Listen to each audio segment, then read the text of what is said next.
Yo, salut à toutes et tous, j'espère que vous avez passé un bel été. Moi c'était cool, mais par contre j'ai eu un petit peu de mal à écrire. Hein. Pas le syndrome de la page blanche, non, en fait plutôt l'inverse. Je lui avais donné un petit nom qui pour moi lui allait bien, le syndrome de la page de brouillon. Et là comme ça doit arriver à tout le monde, tu crois que t'as découvert quelque chose et en fait en regardant sur internet, bah tu remarques que ça existait déjà. Et en l'occurrence, il existait déjà ce syndrome de la page de brouillon. C'est un trouble psychique qui affecte les écrivains, les artistes, leur rendant difficile de commencer ou de continuer une œuvre. Grande difficulté à écrire la première version d'un texte, souvent due à une volonté excessive de perfection. Les symptômes, c'est impossibilité de commencer à écrire, négligence de la planification et de l'organisation des idées, tentation de réviser, de corriger continuellement, sentiment d'échec ou de frustration. Le nom existe, mais ça correspond pas vraiment à mon problème, que je renomme donc le syndrome du cahier de brouillon. De mon côté, j'arrive à écrire, mais trop en fait, et je me disperse énormément. Je commence plein de trucs, je me dis que finalement celui-là va être mieux, et puis je l'abandonne pour un truc qui a rien à voir. Donc je lâche les anciens textes, et j'y reviens rarement. Ah ouais, c'est un peu pareil pour moi, je me tape une femme, je lui fais un gosse, et puis après ça m'intéresse plus. Ouais, je passe à autre chose, j'ai plutôt envie d'aller en faire un autre ailleurs. Non mais ça n'a rien à voir, un psychologue pourrait dire que je manque d'objectifs, ou que je surévalue ce que je fais, voire qu'inconsciemment je ne finis rien car la fin c'est la mort. Et j'en ai peur. En tant que freudien, je dirais que c'est lié à un événement de votre passé, sûrement avec votre maman, car l'inconscient ignore le temps. Ça fera 100 €. Ah quand même, d'accord. Ah bah ouais, sa mère l'a pas fini, c'est pour ça qu'il finit rien. Ah, bien vu, vous êtes du métier ?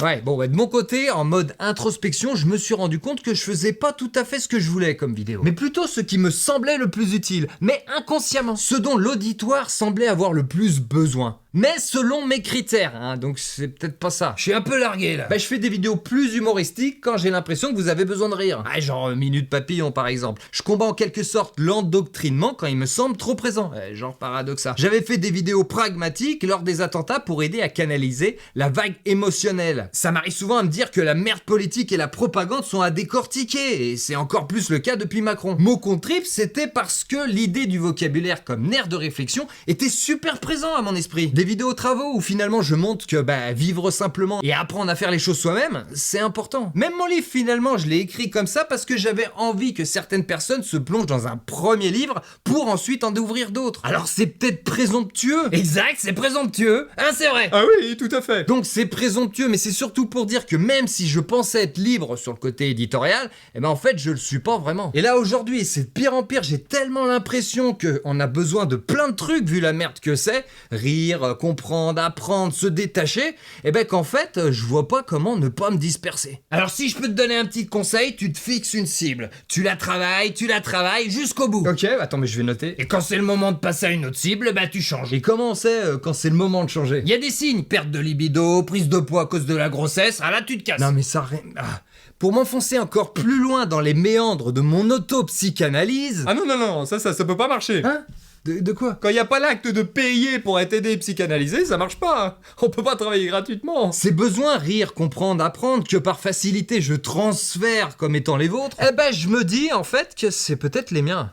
Ouais. Et qu'au-delà de faire les vidéos que je veux, en fait, je fais les vidéos dont j'ai besoin. Et c'est vrai que pour certains d'entre vous, ça match, parce qu'on a peut-être les mêmes besoins au même moment. Et vous nous emmenez où avec ce discours? Nulle part en particulier. Comme vous pendant vos séances.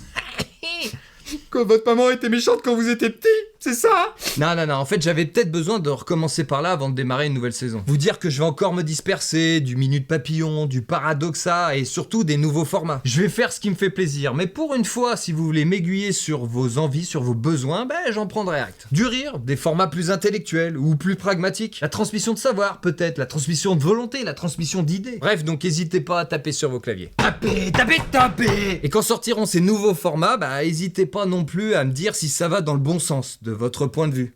Parce que peut-être qu'à force de dispersion, je m'égare. Oh oui, tu t'égares, hagard dans le brouillard, vicelard de ta perte de standard. Ah oui, parce que la poésie et les mots croisés, ce sont mes deux autres passions. Tu pourrais faire des vidéos dessus. Ou décortiquer des livres, les résumer, expliquer des passages bien punchline pour donner envie de lire. Ah ça pourquoi pas, ouais, j'aime mieux. Ouais, ça peut le faire, ouais. Mais même si la poésie, j'aime bien aussi. Enfin pour moi ça marchera pas, mais j'aurais l'impression de lire par procuration, en t'écoutant le temps d'une bière, et c'est pas mal. Sinon concrètement, les prochaines vidéos devraient débarquer dès mercredi prochain. J'aurai aussi tous les éléments de mon jeu camisole vers le 20 septembre, donc je pourrais commencer à les envoyer juste après. Et je devrais continuer mes vidéos boulot au moins jusqu'à la fin d'année. Après, on verra si financièrement j'arrive à m'en sortir. Mais bon, ça, on a le temps de voir. Comme d'habitude, merci à tous ceux qui regardent jusqu'au bout, qui partagent, qui aiment et à ceux qui me soutiennent via Tipeee. À très vite!